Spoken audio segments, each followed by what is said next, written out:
Se abre hilo. Análisis, redes y tendencias. Del hashtag a la radio pública.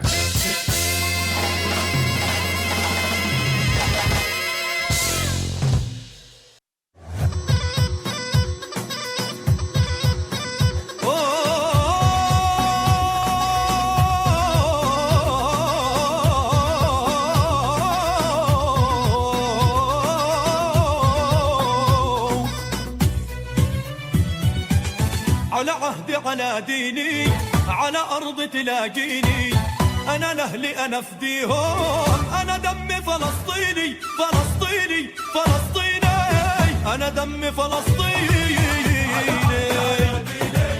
على أرض تلاقيني أنا لأهلي أنا فديهم والله أنا دمي فلسطيني. El genocidio es un delito que puede cometerse tanto en tiempos de guerra como en tiempos de paz. El artículo 2 de la Convención de la ONU describe el genocidio como un delito perpetrado con la intención de destruir total o parcialmente a un grupo nacional, étnico, racial o religioso. Esta cita sustenta la acusación que Sudáfrica interpuso formalmente contra Israel por llevar a cabo un genocidio en Gaza al cumplirse más de 3 meses de la guerra en la zona que afecta a la población civil palestina. Soy Víctor Bárcenas y esta tarde saludo con gusto a mi compañera Eliud Hernández en la coconducción del espacio. Eliud, ¿cómo estás? Hola Víctor, muy bien, muchas gracias a las audiencias de Se Abre Hilo, les enviamos un saludo y un abrazo y efectivamente nos toca revisar los últimos acontecimientos sobre lo que se vive en la zona de Gaza, que ya cobra más de 25,000 personas lamentablemente muertas. Así es, analizaremos también la acción global por Palestina y los esfuerzos para frenar por parte de la comunidad internacional y de la población en el mundo la guerra en Gaza, cuyas víctimas fundamentales han sido justamente la población civil palestina. Quédate con nosotros y participa. ¿Qué piensas de las acciones militares de Israel en Gaza? ¿Qué soluciones se deben impulsar para evitar el daño a la población civil? Tus mensajes envíalos con la etiqueta Se Abre Hilo y vincula tus comentarios con los hashtags genocidio en Gaza, conflicto, Israel, Palestina y paz. Lo que dicen las redes.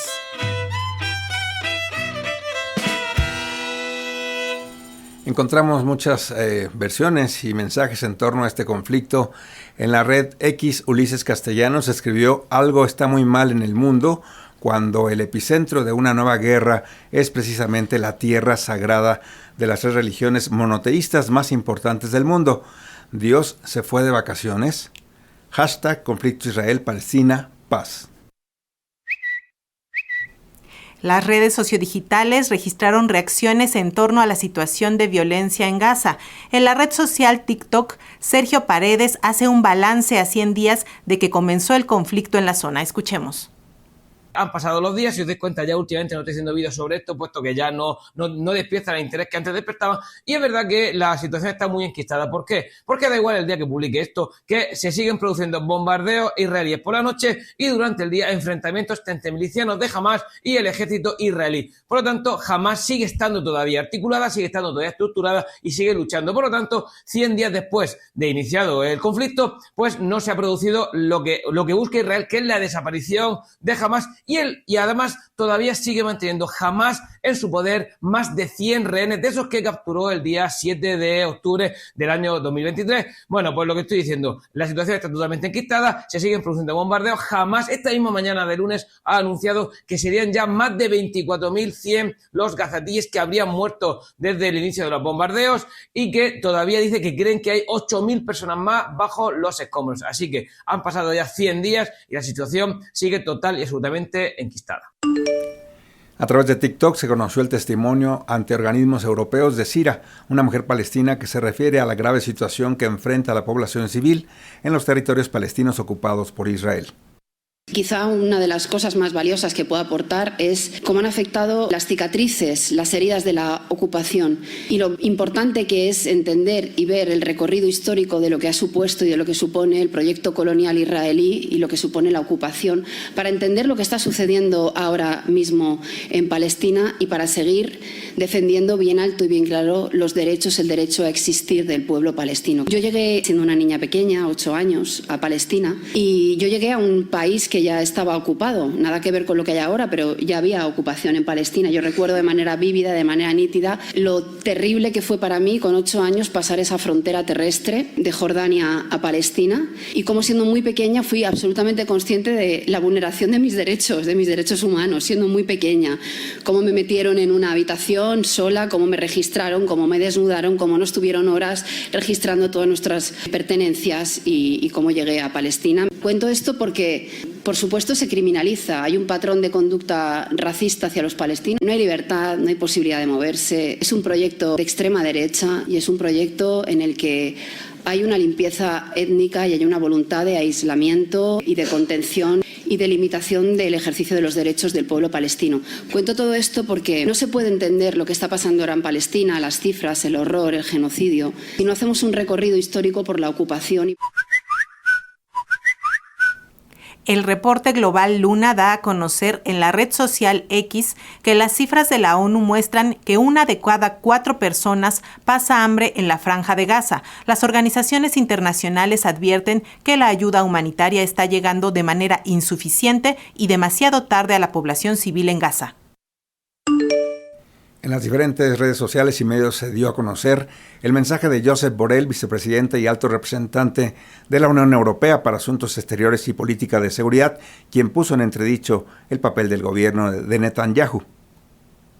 La mala noticia es que en Israel en particular, su gobierno se niega rotundamente, ayer mismo lo repetía Netanyahu, como si se anticipara a mis palabras de hoy, aceptar una solución que lleva boicoteando él personalmente durante los últimos 30 años. Entonces, ¿qué hacer? ¿Cuándo y cómo hacer? Nadie tiene la respuesta. Solo creemos que una solución de 2 estados debe ser impuesta desde el exterior para traer la paz.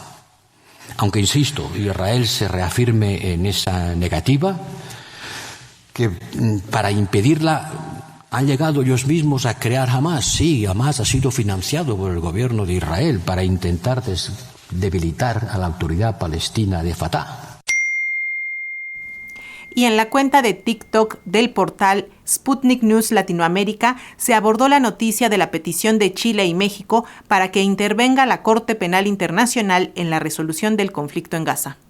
Latinoamérica se une. México y Chile piden a la Corte Penal Internacional investigar posibles crímenes de guerra en Gaza. En la nota de prensa, la Cancillería mexicana explica que la remisión se fundamenta en los artículos 13 y 14 del Estatuto de la Corte Penal Internacional, que permite a un Estado parte remitir al fiscal una situación en que parezca haberse cometido uno o varios crímenes de la competencia de la Corte, y pedirle que investigue la situación para determinar si se ha de acusar de la comisión de tales crímenes a una o varias personas. El reclamo formal de México y Chile llega luego de que Sudáfrica acusara a Israel ante la Corte Internacional de Justicia por genocidio, acción que obtuvo el respaldo de numerosos países del sur global.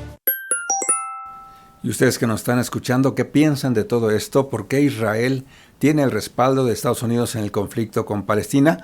¿El terrorismo de Hamas justifica el posible genocidio y crímenes de guerra de palestinos en Gaza? Háganos llegar comentarios y aportes a todo este debate.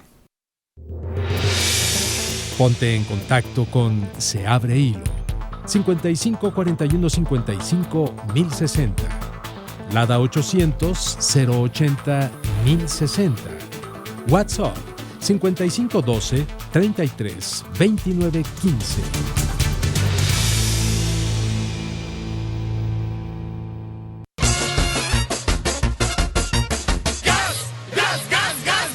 Desenredando nudo.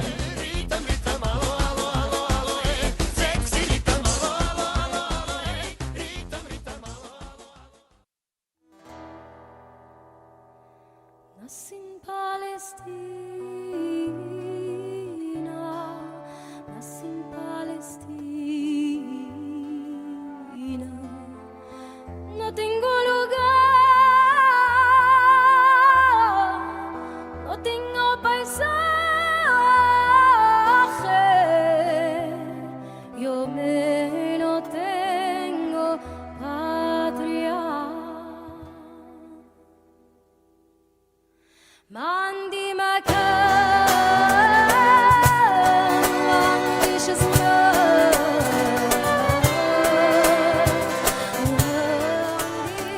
Israel es acusado por Sudáfrica de realizar un genocidio en Gaza, con lo que viola el artículo número 2 de la Convención de la ONU para la Prevención y Sanción del Delito de Genocidio de 1948, misma que fue establecida en la Corte Internacional de Justicia tras el Holocausto y la Segunda Guerra Mundial. Tras más de 100 días han pasado desde que el movimiento de resistencia islámica Hamás atacó sorpresivamente a Israel, desencadenando una respuesta sin precedentes sobre la Franja de Gaza.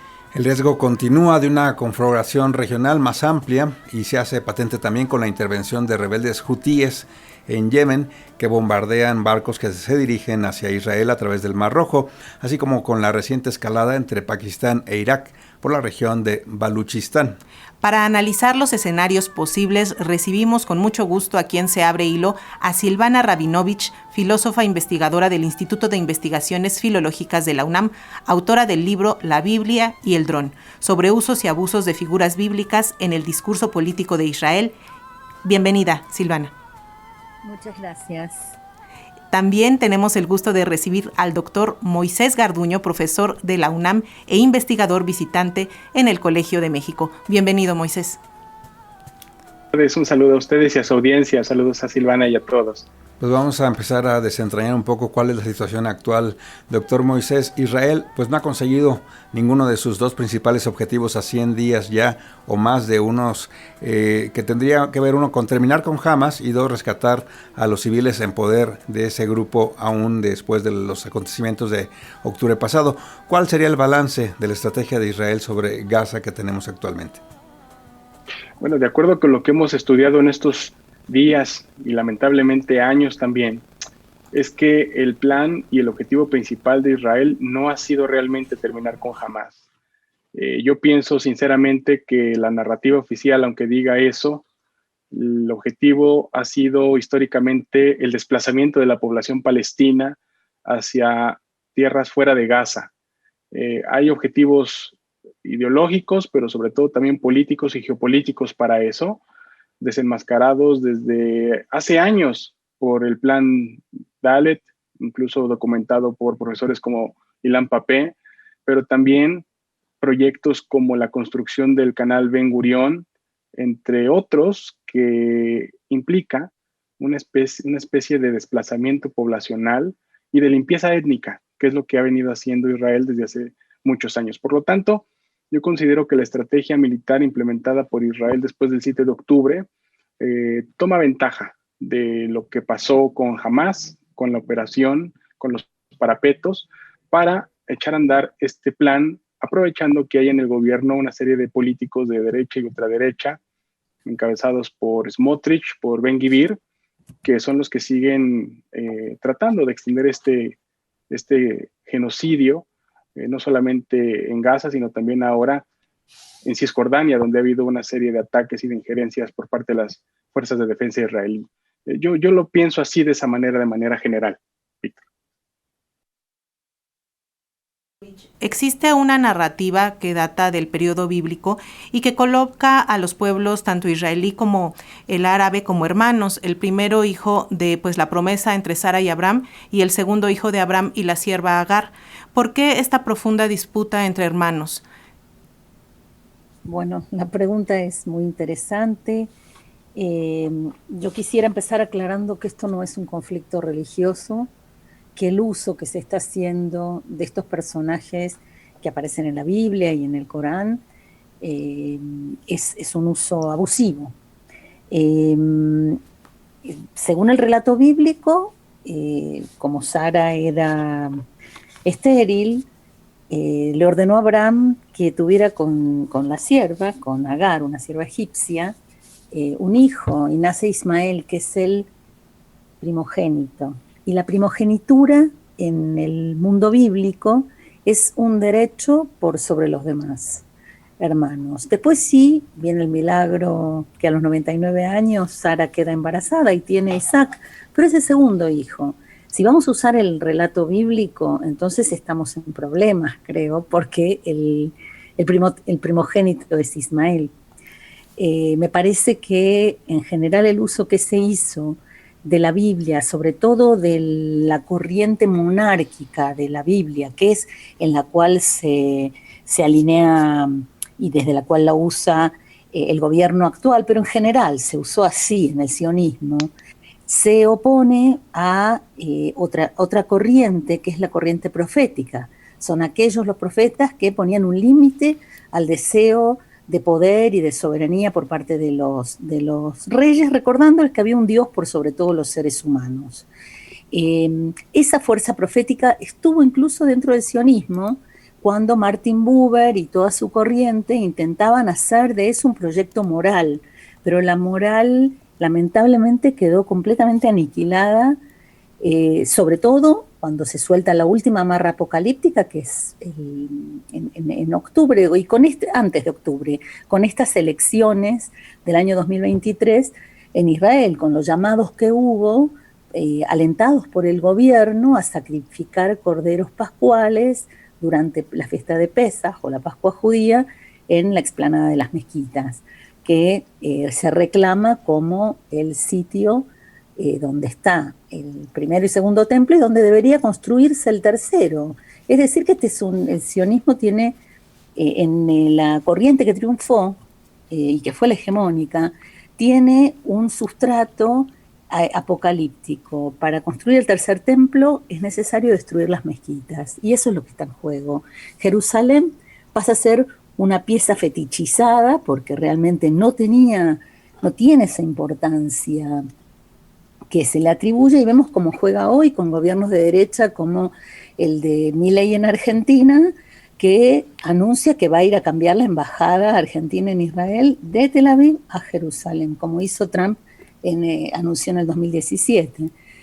Todo eso es tremendamente peligroso y es un uso del relato bíblico completamente abusivo y perverso, con fines genocidas en este caso.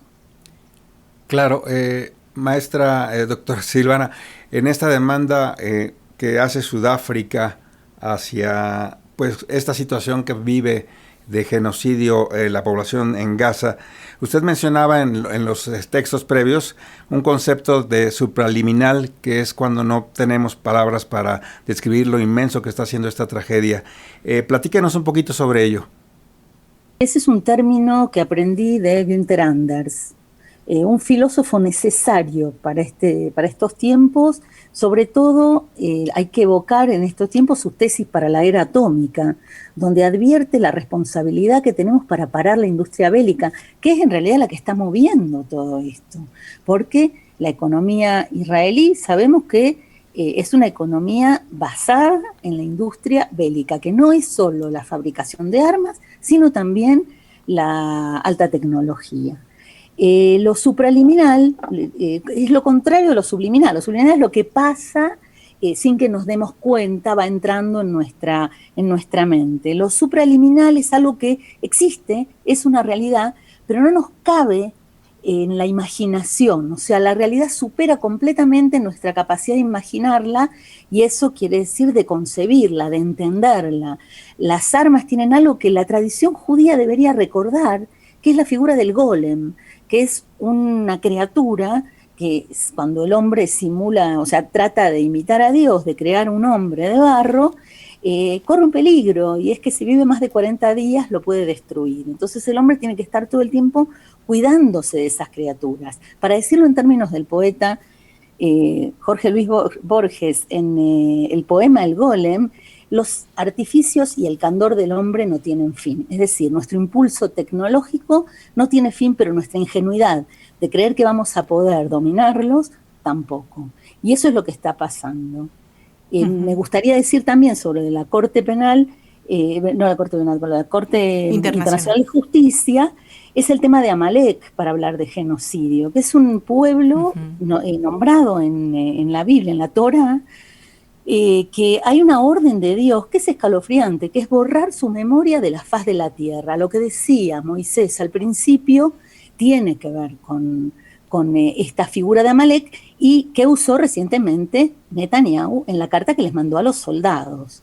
Lo que pasa es que si uno pregunta un poquito más en profundidad por qué Amalek merece ese destino tan espantoso, y es porque fueron los que abusaron y mataron a los más débiles que iban en la salida de Egipto, ¿no? Cuando los hebreos salieron de Egipto, las personas más débiles, es decir, los ancianos, los niños, iban atrás. Y Amalek no tuvo piedad y los mató. Ahora hay que preguntarle a Netanyahu quién se está comportando como Amalek. Exacto. Porque está muy claro que él es Amalek. Así es. Y precisamente, Moisés Garduño, Sudáfrica y sus dolencias del pasado tal vez sí permitan que ellos tengan en su imaginación lo que significa vivir el apartheid. En ese sentido, esta demanda ante la Corte Internacional de Justicia, ¿qué implicaciones inmediatas tendría?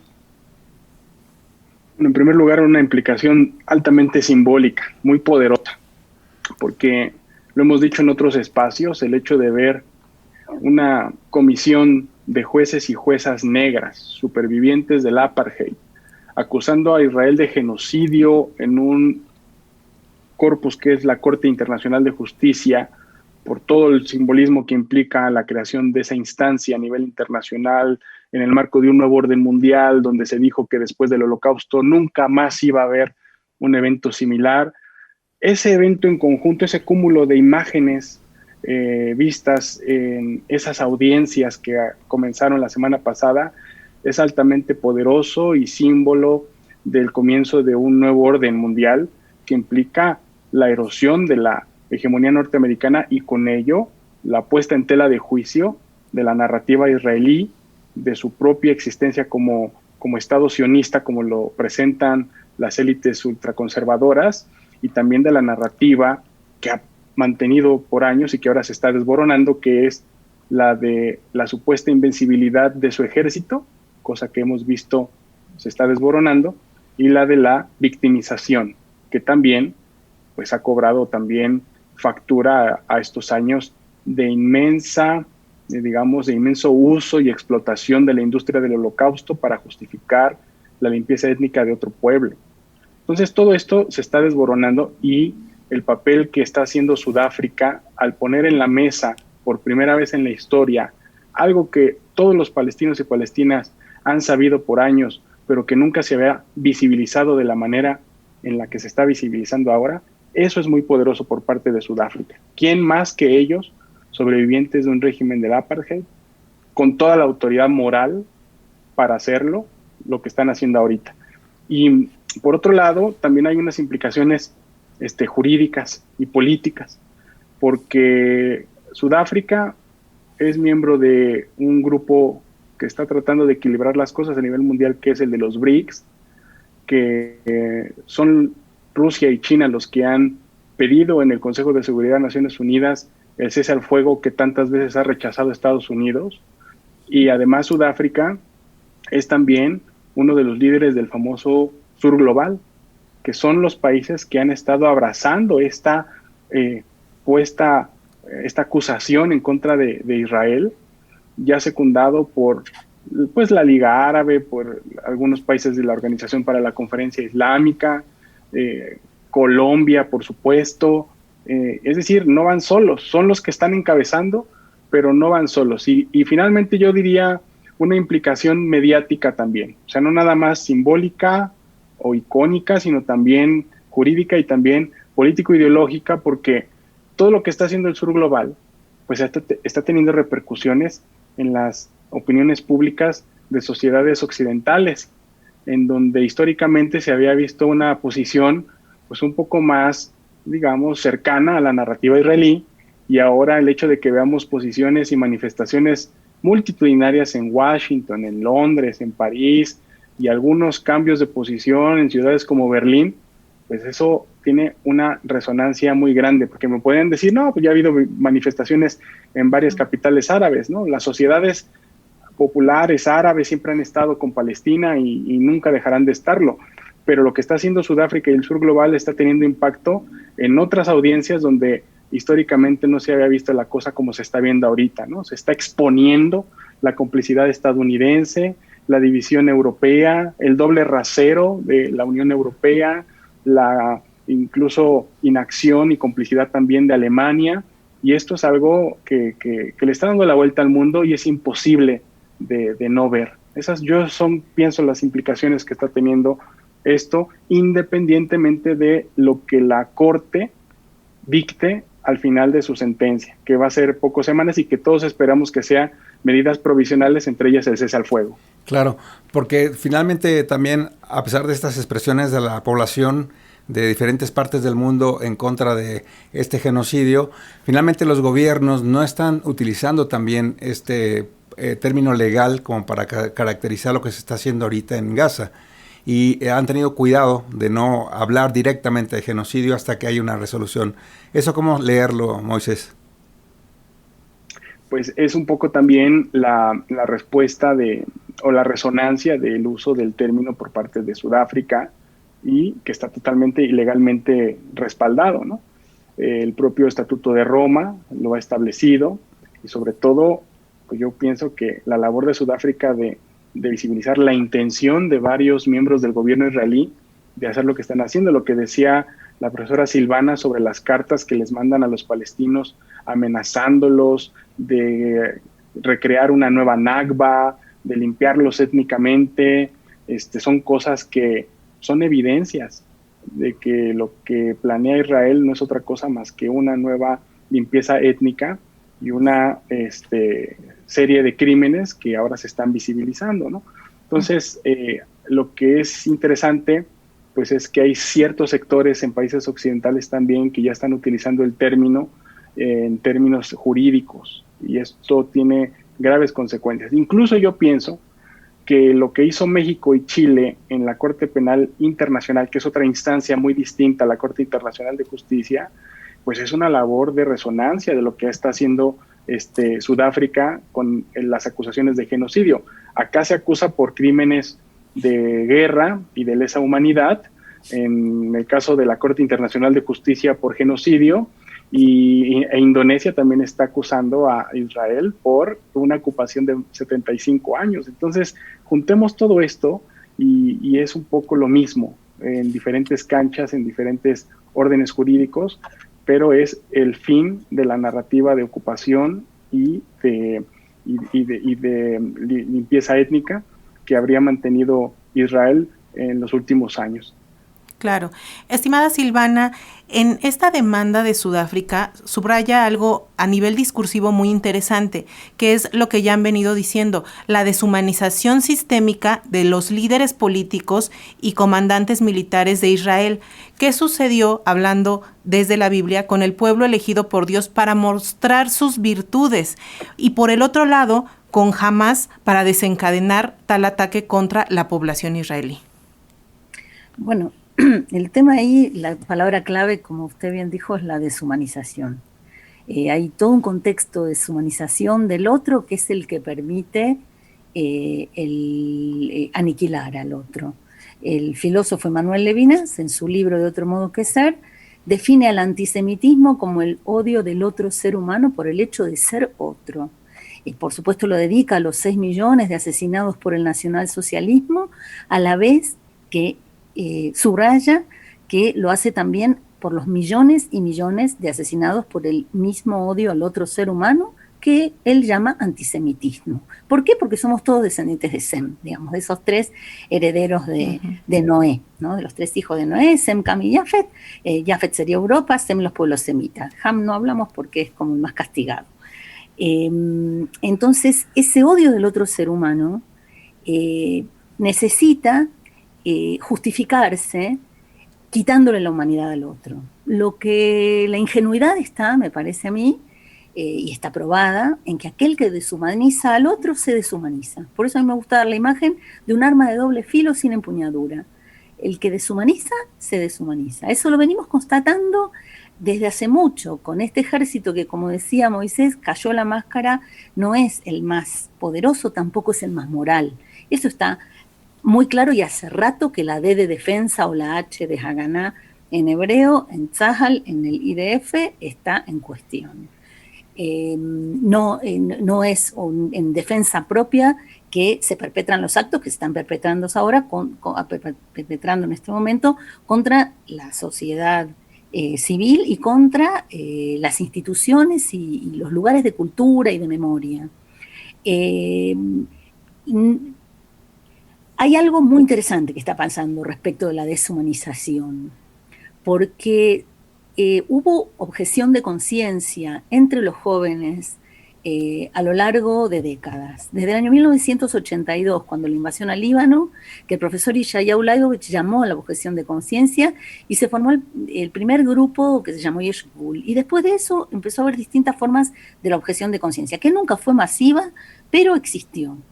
Lo que a mí me parece alarmante y algo, digamos, un grado muy, muy bajo en cuanto a lo humano y a la moral, es que, lo leía en el diario Haaretz hace unos 10 días, o hace una semana, un poco más, que antiguos objetores de conciencia que no se enrolaron en su momento en el ejército, ahora se presentan como reservistas y consideran que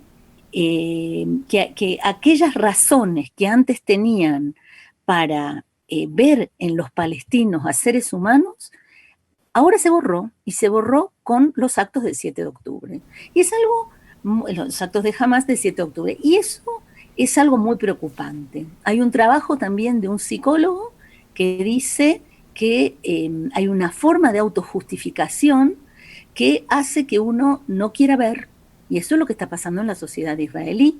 O sea, hay un acortamiento, un achicamiento, casi diría yo, una disolución de la moral. Que 669 firmas se hayan conseguido para apoyar la demanda de Sudáfrica frente a la Corte Internacional de Justicia de toda la población israelí, habla de algo muy alarmante y de esta deshumanización que tiene un contexto sumamente humano, que es el del miedo, y una sociedad completamente aterrada, convencida por los medios que el resto del mundo nos odia, porque, digamos, en la Academia Israelí existe el programa de Historia Universal y el de Historia del Pueblo Judío, y el de la Historia del Pueblo Judío se basa en el odio que tienen el resto de los pueblos al pueblo judío, que es el antisemitismo, ¿no? Así se entiende allí.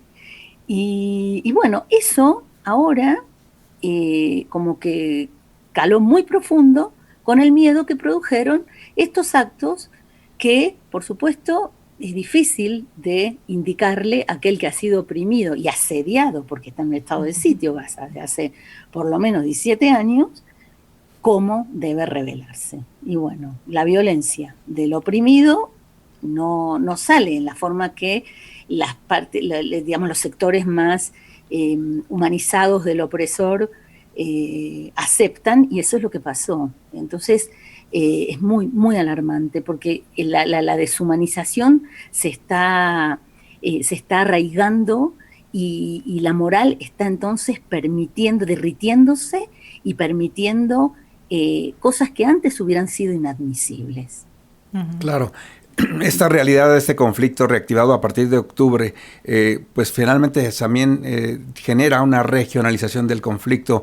Moisés Garduño, ¿qué tanto lo que ocurre con Yemen y los rebeldes hutíes amenaza a hacer más amplio todo este conflicto en otra dimensión? El problema que yo veo es que esta narrativa de derecha que trae el gobierno con el que, o la parte del gobierno con la que salió Netanyahu, esta de Ben-Gvir y de Smotrich, particularmente de ellos dos, ha llevado a Netanyahu a tal grado de depender de la guerra para salvaguardar su investidura política, porque como no da a la población, a la opinión pública, ninguna muestra de que la guerra haya sido exitosa, de que traiga paz, justicia, y mucho menos a los rehenes, a las familias que le han estado manifestando esto desde hace ya varias semanas, pues la única forma de mantener esto a flote es una estrategia bélica.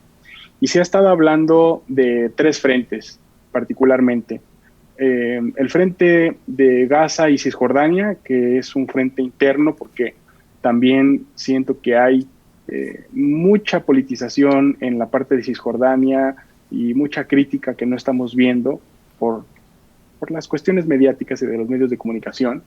El frente del sur del Líbano con Hezbollah, donde también ha habido líderes de Hamás que tienen sus propias relaciones internacionales y alianzas con este movimiento, y que ahí hemos visto el asesinato de algunos líderes en los suburbios de Beirut, en el sur de Beirut, en el barrio de Dahiyeh, por ejemplo, y otro frente que es el frente de Yemen, particularmente en el estrecho de Bab el-Mandeb, que es parte del territorio que controla otro movimiento no estatal, que es el de los hutíes, que es también respaldado, como lo hace Hezbollah, por Irán.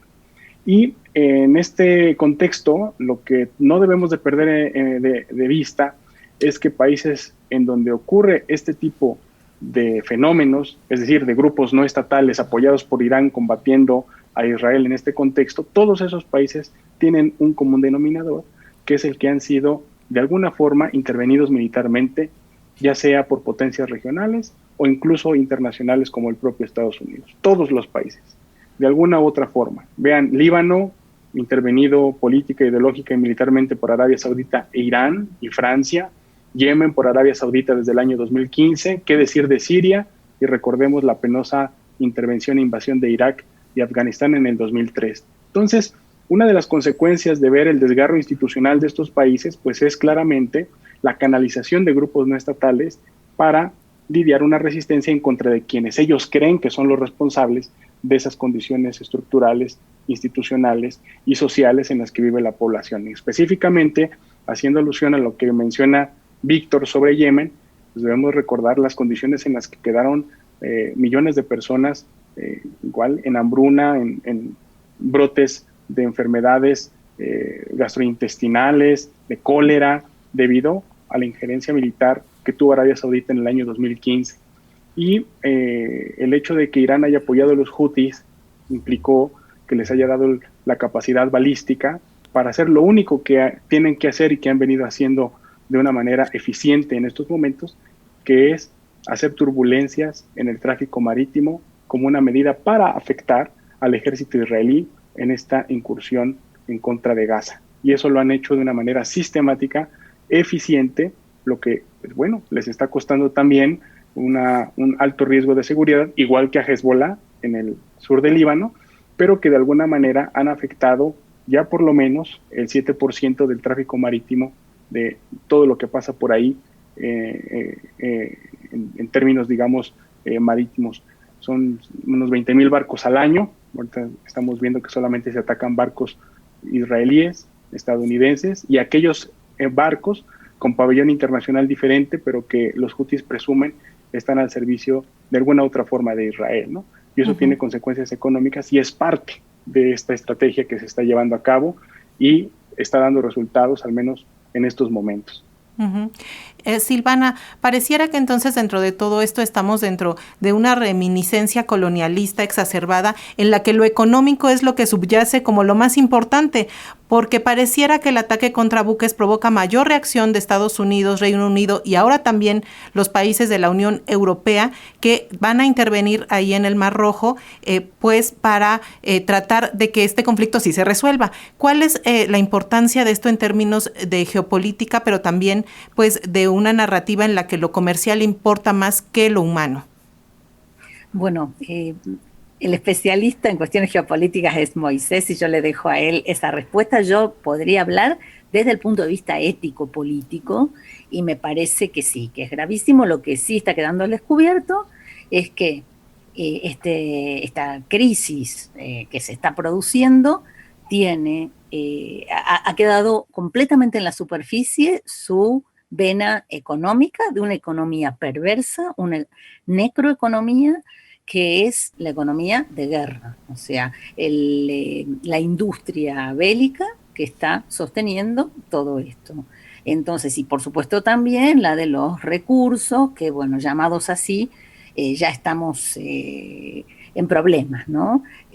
Porque bueno, la tierra es una y hablar de recursos indicaría que nosotros lo tenemos como si fuera un almacén y no es ese el caso. Parece que este modelo de una economía que se sirve de la tierra como si fuera un almacén y que incluso sueña con vivir en otro planeta, ¿no? Como están investigando, de hecho, en estos momentos, ha llegado ya a su momento más crítico, más débil, en el que se muestra que del absurdo de todo esto. Por eso es muy importante lo que decía Moisés al principio, cómo el sur global tomó la palabra y lo está haciendo desde distintos frentes y bueno, está dejando en evidencia un modelo que no se sostiene. Entonces, yo veo ahí esperanza de un momento verdaderamente oscuro, doloroso, crítico, pero acá hay algo que está llegando a su fin, me parece. Moisés me corregirá. Claro, estamos concluyendo, Moisés, la creación de 2 estados laicos con fronteras seguras y reconocidas internacionalmente podría ser la salida a este conflicto, sobre todo ahora que Estados Unidos parece que también está interviniendo a favor de esta visión. ¿Tú cómo lo ves? No, yo también quería decir que coincido con la profesora Silvana en ese sentido de que algo está erosionándose, está quedando al descubierto y la gente se está dando cuenta.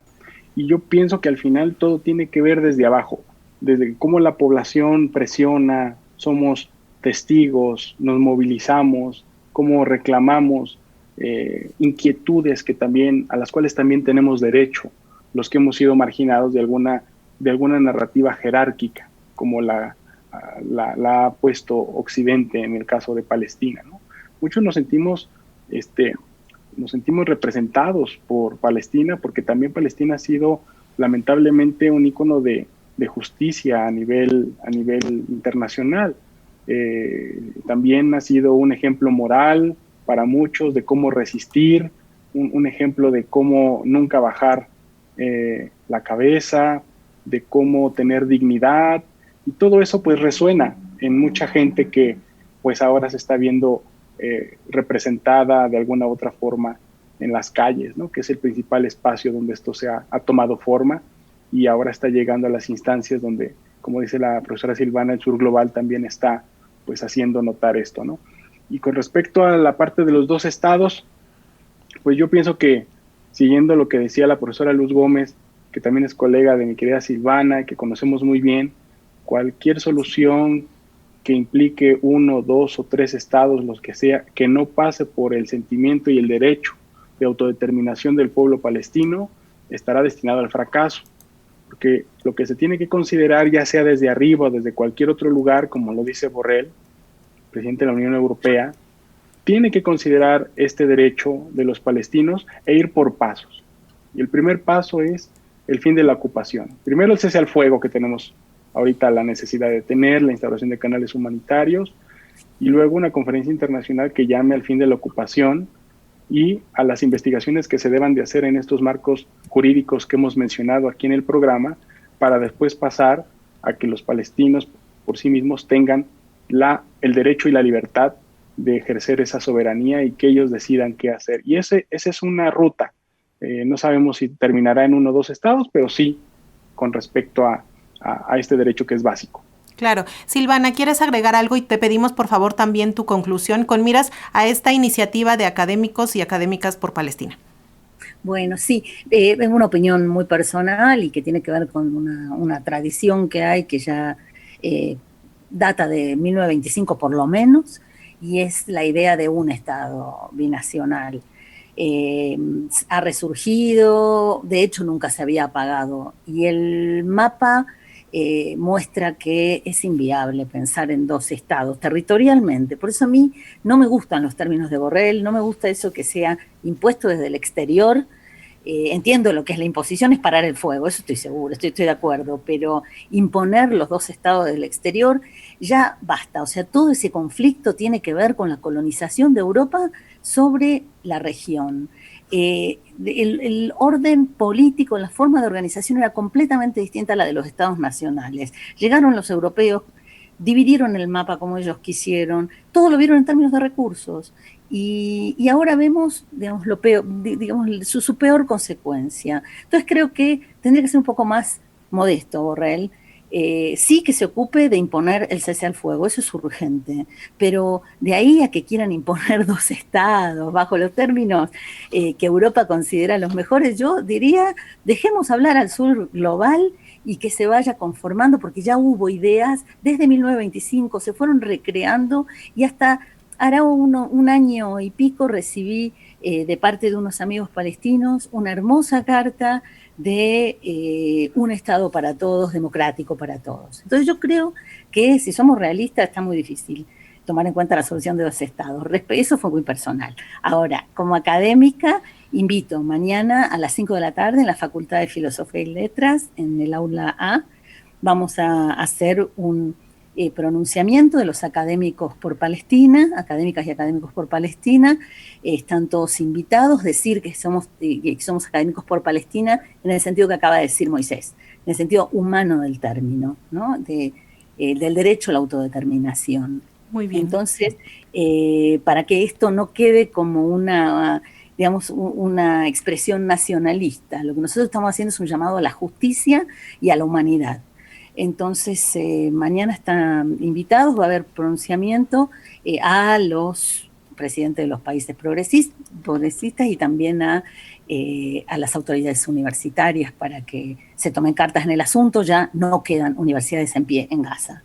Claro. La cantidad de académicos, el número de académicos asesinados es alarmante, es escandaloso. Así Entonces, eso no es en defensa propia. Claro. Gracias. Pues muchísimas gracias a Moisés Garduño y a Silvana Rabinovich por habernos dado mucha luz sobre lo que puede ocurrir para solucionar este conflicto en Gaza. Muy buenas tardes. Por favor, compártanos dónde los encontramos en redes sociales. Moisés Garduño, ¿cómo te seguimos en redes? Sí, con gusto. En ahora la red que se llama X, que es @Moisés_Garduno. Y esa es la única que ahorita yo estoy usando porque ha habido muchísima censura en otras redes, particularmente en Meta, en Facebook, cosa que hay que seguir también aquí denunciando. Claro. Silvana. Sí, yo estoy en Facebook como Silvana Rabinovich y en X estoy como Rabinov1. Muy bien. Perfecto, muchísimas gracias a los dos. Hasta pronto. Gracias. Siguiendo hilo.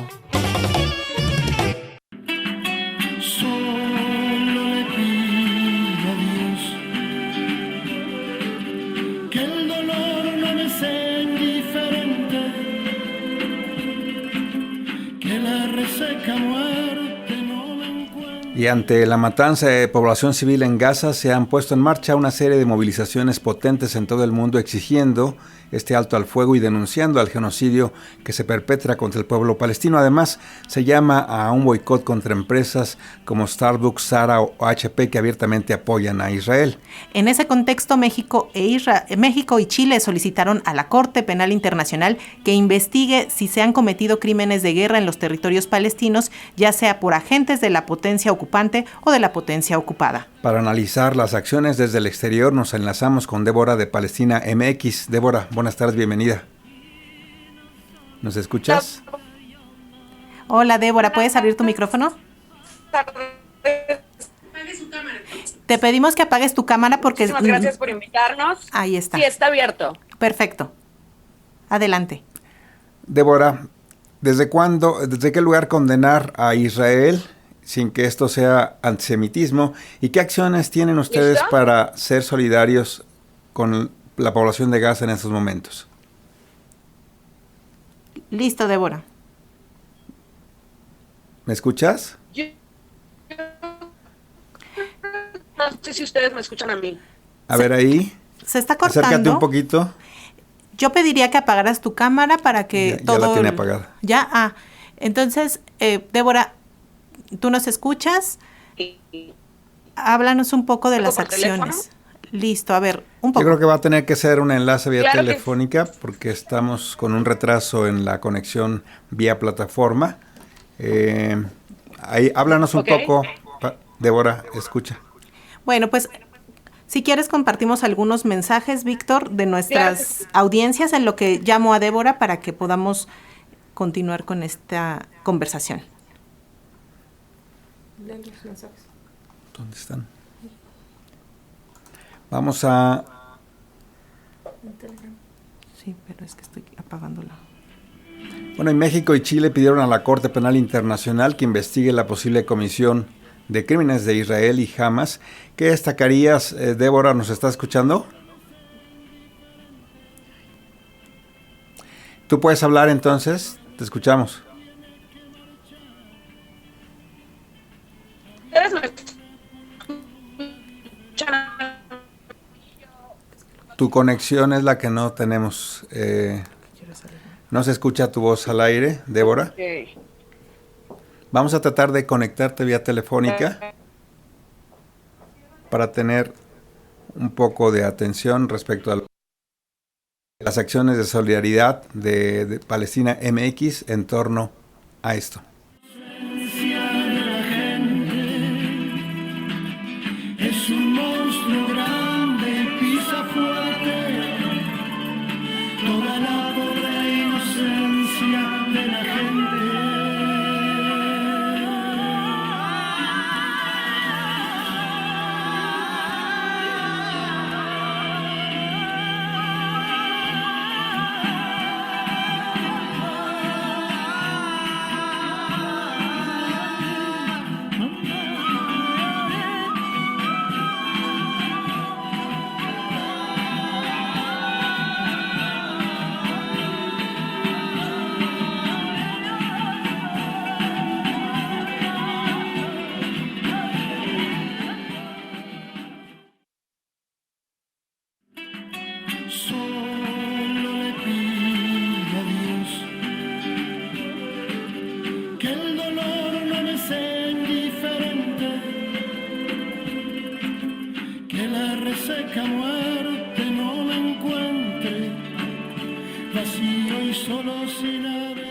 Ya tenemos a Débora vía telefónica. Débora, cuéntanos de las acciones en solidaridad con Gaza.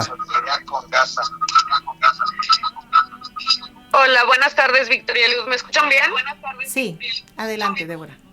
Muchísimas gracias. Hace un segundo me hacían la pregunta de cómo no caer en el antisemitismo y que sean acciones antisionistas, sobre todo. Sí, adelante. Nosotros, por supuesto, somos personas solidarias con la causa palestina, pero no somos antijudíos, no somos antisemitas. Débora, ¿puedes cerrar tu micrófono de la plataforma? Porque se está regresando la señal. En la plataforma Claro lo que tienes sí. abierto. Ahí está. ¿Ahí me escuchan bien? Ahí estás, perfecto. Perfecto. Miren, les comento un poco, como bien indicaba el profesor Moisés Garduño, hemos estado en las calles, millones de personas en miles de ciudades durante más de 100 días ya. Existe un rechazo popular, por llamarlo de alguna forma, a este nuevo capítulo de genocidio del sionismo israelí contra la población de Palestina en general, no solamente contra la población en Gaza. Existe un apartheid y el número de personas asesinadas por el sionismo en la zona de Cisjordania también va aumentando. También va aumentando las personas retenidas, desaparecidas forzosamente, víctimas de desaparición forzada por el régimen sionista de Israel. Y en ese sentido, bueno, creemos por una parte que por supuesto debemos seguir tomando a las calles, debemos seguir presionando a los gobiernos de los distintos países a tomar las medidas pertinentes como los embargos económicos, las sanciones económicas, y los embargos militares hacia el gobierno de Israel. Nos parece que efectivamente, como se señalaba, la importancia simbólica e histórica de que sea Sudáfrica quien lleva ante la Corte Internacional de Justicia a Israel, así como México y Chile lo hacen ante la Corte Penal Internacional. Bueno, nos parece que existen medidas que se deberían de estar aplicando ya desde hace bastante tiempo a Israel. Es interesante si uno estudia cómo justamente cuando surge la Organización de Naciones Unidas, inicia un proceso de descolonización, con sus asegúnes y con bastantes críticas que hacerle, pero hay pocos casos en que este proceso de descolonización no se da, y en el caso particular de Palestina, pues es por el contrario, ¿no? Es un proceso de colonización, de apartheid, de seguir expropiando las tierras de la gente palestina, de no permitirle el derecho al retorno a los refugiados y refugiadas, que se cuentan por más de 7 millones. En fin, hay una serie de cosas. En este sentido, y sobre todo enlazando con lo que decía la doctora Silvana Rabinovich, que hablaba de esta cuestión de la economía de guerra, del necronegocio o de la economía de armas, yo voy en un momento a compartirles unas imágenes en el Twitter de Palestina MX, pero justo el día de ayer estábamos revisando acá en México qué se puede hacer para sumarnos al boicot, desinversión y sanciones, que es un llamado que surge de la sociedad palestina en 2005, donde más de 170 organizaciones de mujeres, sindicatos, académicos, etcétera, un amplio sector de la sociedad palestina, hacen este llamado internacional para, de formas no violentas, presionar a Israel con 3 objetivos: poner fin a la ocupación y a la colonización de todas las tierras árabes. Tenemos que recordar que además de Cisjordania, Jerusalén del Este y Gaza, los altos del Golán también han sido invadidos y permanecen invadidos por Israel, ocupados, les dicen. También el BDS apuesta por la igualdad de los y las ciudadanas árabe-palestinos que se encuentran en territorio israelí. Y por último, el respeto, proteger y promover los derechos de las y los refugiados, de acuerdo a la resolución 194 de la ONU, ya que, como les decía, hay más de 7 millones de refugiados palestinos. Claro. En el sentido de la economía de guerra, acá en México tenemos presencia de 2 instituciones financieras internacionales. Una es HSBC y otra es Scotiabank. Scotiabank tuvo a bien, de los fondos monetarios de sus inversionistas privados, poner $500 millones en la industria de guerra de Israel específicamente. Y por su parte, HSBC no se queda atrás, también está vinculado con los negocios de armas, específicamente los que tienen que ver con la opresión del pueblo palestino. En ese sentido, bueno, el llamado, por supuesto, es empezarnos a organizar como sociedad civil. Por una parte, por supuesto, tenemos la fuerza del consumo masivo, quizá no individual, pero si masivamente se empiezan a cancelar las cuentas con este tipo de instituciones. Y por otra parte también una presión, ¿no? Presión por todos los medios que podamos, desde la presencia nuestra en las calles y en sus instituciones y en sus sucursales, hasta llamados a través de las redes sociales, juntas de firmas, etcétera. Y sobre todo creo que esto pasa por un primer nivel, que es el empoderarnos a nosotros y nosotras como personas, como humanos, como ciudadanas, y entender que hay una frase de Camus que me gusta mucho y es: ellos mandan porque tú obedeces. Claro.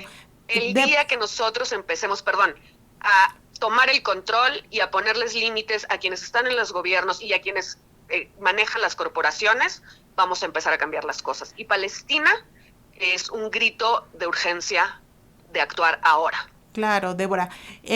Un comentario final sobre la Corte Penal Internacional, esta acción de México y Chile tan contundente, después de 100 días en los que hemos visto de todo menos precisamente que se tome acción directa sobre las acciones de genocidio y para que se revise internacionalmente todo lo que ha ocurrido. ¿Qué nos dirías?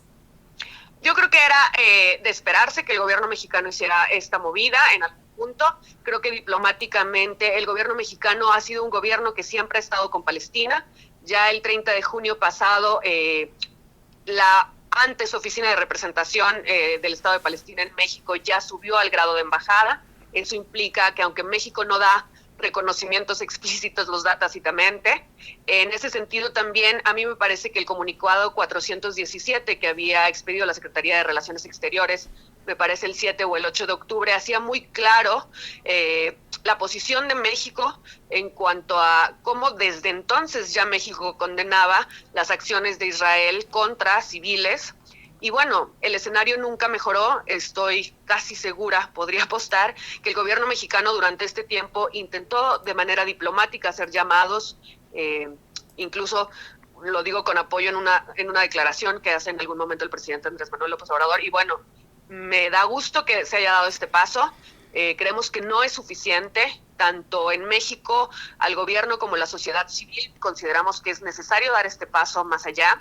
Claro, Nos preocupa, por Débora. ejemplo, en México, Cemex es una empresa mexicana que sigue involucrada con la construcción de checkpoints, de asentamientos ilegales, y que estuvo profundamente involucrada con la construcción del muro del apartheid contra Gaza. Claro. Débora, se nos termina el tiempo, lamentablemente ya se ha concluido la emisión, pero seguiremos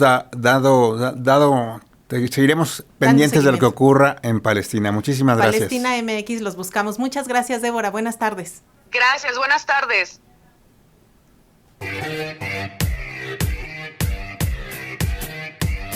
Se abre hilo. Análisis, redes y tendencias. Todo este equipo de periodistas conscientes de la importancia de tener información cierta y verificada, les damos las gracias por escucharnos. Participamos en la producción e investigación Lénica Ávila, manejo de redes Manuel Mora, asistencia de producción a cargo de Jani Itzel López, ingenieros de audio y controles técnicos Ramiro Romero y Luis Luna. Y nos despedimos esta tarde, Eliud Hernández Y Víctor Bárcenas, les esperamos la próxima semana.